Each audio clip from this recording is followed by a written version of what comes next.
Hello everyone, it's me again, Steve Dojo here, back to more Dragon Ball Xenoverse, and this time in Dragon Ball Xenoverse 2, we'll be talking about the new Festival Ultimate Attacks and the Evasives. Now, the Festival moves, before anyone gets confused and thinks these are modern moves, are moves that will be given to us during the Festival of Universes, whether it will be the reward for winning, or whether it will be just a thing that we can use exclusively during the festival, during its active moments. We don't know exactly yet, but the festival moves are, not only are they buffed versions of moves that previously existed, they're also some more anime accurate versions of moves that existed. For example, Super Saiyan Goku during Super Spirit Bomb, and Gogeta's Soul Punisher during God Punisher, and Zamasu's Instant Severance counter that he used against the alien cavemen in the Goku Black arc. Well, either way, I am going to let you guys enjoy the the evasives and the ultimate attacks as just their own thing with just the sound, so that way you can get the full experience as the end of this video. So first, the first move we'll be looking at is, we're going over moves in order of the arcs that they appear in. So we're going to start with Raditz and Nappa. So Double Sunday got changed to be more accurate to the anime, where Raditz warps up and fires it down and follows up with a kick. And Arm Crash is a punch that is followed up also into a kick. Pretty simple, but it adds way more damage to two moves that were already pretty good. If anything, Double Sunday was actually a very good move. And if you can combine this version of Double Sunday with the Super Soul On, or with the other Double Sunday, then that means you could use Double Sunday Festival, and then after the kick, the regular Double Sunday, and that would do a monstrous amount of damage. Especially if you could have the Super Soul On while doing this, because that means you would probably get 2 stacks of basic attack, as well as getting an obscene amount. I think that would be a health bar on its own, actually, if you use those moves back to back. Arm Crash getting a buff is nice too, but Arm Crash was really kind of hard to use to begin with. So, I mean, you know, I guess it's fair that it gets a damage boost, since it is kind of hard to use on its own already. Next is Captain Ginyu's Milky Dance, which is a super strong strike super. It takes only 1 bar of ki and does that much damage, which is absurd. But which is also absurd is 17's Side Bridge, which has been buffed to combo someone in place and then combo someone again when it comes back. So this Side Bridge could end up being like the most monstrous combo move in the game by far, because if it hits you at any point, it stuns you for a long time. I'm not sure of any other moves that even stun people for this long other than Paralysis Ki Blasts that can be used in a quick combo like this. And yeah, with Ginyu's 1 bar strike super that does like nearly ultimate attack damage. It's like the Kaioken times 10 of Ki Blasts as a strike super. Next we have Android 18 and Perfect Cell. 18 has a new Deadly Dance that takes up more ki to do more damage and more hits. This move is going to be a nightmare to fight, and I'll get to why. But we have also Cell's Perfect Attack, which is just a short, unique strike super combo of him. But you can see from the knockback, Cell will be able to combo at the end of Perfect Attack because of how slow the enemy flies up. So you could probably follow up with a Kamehameha, Death Beam, any other quick move you have, or you could just fly up there and continue the combo. So it's just a nice way to get some quick burst damage out, and it might even be a good limit burst counter since it teleports you around, so you will be away from it when it happens. And naturally, Android 18's Deadly Dance is going to be super demonic, because not only can you put more ki into it to make it stronger, don't forget Deadly Dance stops people from gaining their stamina back quickly while being hit. It sets up for extra combos, and it repels Ki Blast. So someone couldn't even ki cancel you out of this. I think the only choice would be to hit you with a super attack, maybe. But it's kind of like Demon Fury, where it's one of those moves where you want to avoid at all cost, because it will do massive damage and barely give you any stamina back. Next we have Majin Buu with a new Innocence Bullet. This is obviously a menace move, but so is Broly's move, Gigantic Omega, with a knockdown at the end of it. So that's a Gigantic Omega that you'll be able to combo off of much easier than the original, and also does bonus damage because you have the extra hit at the end. And Buu's Innocence Bullet honestly got an upgrade, because having that stun at the beginning makes the move super easy to use. That was Innocence Bullet's only weakness, to be honest. The fact that it was just very hard to combo with. And we have a new Feint Shot. I'm going to be very honest, I have no idea what the difference is. The real catcher here is Infinity Rush Festival, because Jiren does not have a move called Infinity Rush in Xenoverse 2. Again, I think they're using the name from Dragon Ball FighterZ of the similar attack where Jiren rushes you with his weird eye powers thingy. And in Xenoverse 2, he has that as a combo rather than a super attack. But Infinity Rush Festival has added the eye attack as a super attack, and then he follows up with a large punch at the end.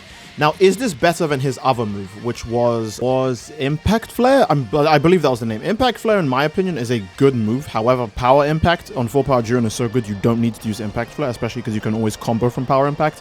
However, Infinity Rush does have its use, because the second you get hit by it, you would lose the ability to vanish, and it gives him a close range, high damage move, which he didn't have before. He only has long-range high damage, not close-range high damage. So this is a direct upgrade, as well as is really convenient for full power Jiren's character. And I'm not even going to talk about Faint Shot because I can't tell the difference. Flash Fist Crush. This move got an absurd change to it. I love that he dashes through to do his attack. And Divine Retribution got way more damage added to it, which is fine because Goku Black actually does struggle for damage a lot. So I'm completely okay with this random Divine Lasso buff. It is very cool that he gets a big combo to do it. And you can just start with the sword combination if you want, rather than doing the blast as shown in the second use of it. Which is, again, cool, because Divine Lasso's unique features that you can swap and use both versions of the move, or just one version if you want to. I just realized I've been calling it Divine Lasso, it's Retribution. But speaking of Retribution, that looks insane now. Not only do I think it's much better than it used to be, instead of it being a counter move, which again, having a counter makes sense, but I think it's a bit weak for this fast, strong character to have to subjugate himself to such slowness, like standing still and waiting for someone to attack. It's much better now that he has a move that can go through guards immediately, so long as he's from the right range. And you guys might say, but Steed, that's what time skip jump spike is. Okay, look, this one's cooler, so it's fine. With Dabura, we have Hellblade's Rush. Now, it doesn't look too insane, and by that I mean the damage doesn't look too insane, but I think Hellblade Rush is a cool, unique, original attack, because it ends with his cannon finish to Kibito Kai. And here is Kefla's Blaster Ball. It's a weaker version of the one that's in the game, but it does more burst damage. So in my opinion, I think this is better, because the one that's in the game has a high chance to just not work, or you have to use up all of your ki just to make its damage, like, insane. But with this version, you can just get the burst damage and be good, you know? And next we have Dyspo. He actually got a new move, not UI Sign, he didn't get one. Dyspo got Justice Crush as just the blast on its own. He can charge it and he can just release it on its own. And when he goes into Supersonic mode, not only does the move gain more damage, but it gets a teleporting feature of the move. See, it's actually so simple, I could actually do it in one take without having to show the footage again. So that's pretty awesome. But yeah, Dyspo gets a nice strong Ki Blast move, nothing wrong with that. Krillin gets a Solar Flare evasive move, and Videl gives us an Eagle Kick evasive move. Those are both also great. We also got several new ultimate attacks. Here's Instant Severance. It's a counter now, which I think is super good, and the damage is just crispy. We have the real God Punisher, by the way. Actually the real one this time from the movie, not the fake God Punisher. So this one's cool. We saw this one a while ago, but this one's very nice. I'm just showing it again. And then obviously, lastly, to finish off, we have the real Super Spirit Bomb. It only took several years for Xenoverse 2 to add the real Super Spirit Bomb where Goku transforms when he does the move, but I'm a big fan of it. And I guess that'll be the end of the video. I'll let you guys watch all of the attacks again, but without my commentary over it, so that way you can just enjoy them on its own. And again, obviously, please leave a like on the video. Don't forget to subscribe to greatly support the channel, and leave a comment down below as to what you'd like to see next. I do love you all, and I hope you all enjoy. I will see you all in the next video. Take care and peace.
Is that it?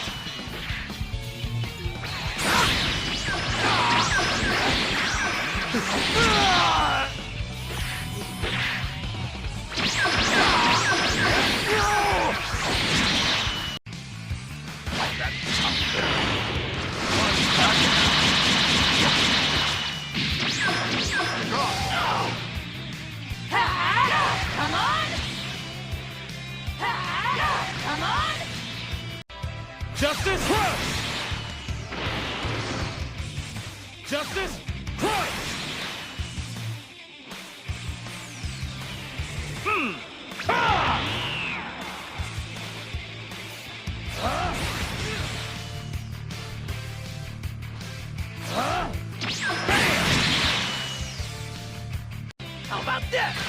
Too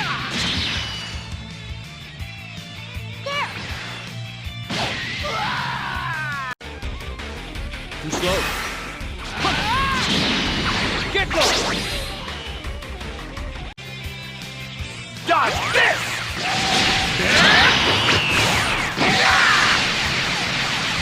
Say goodbye!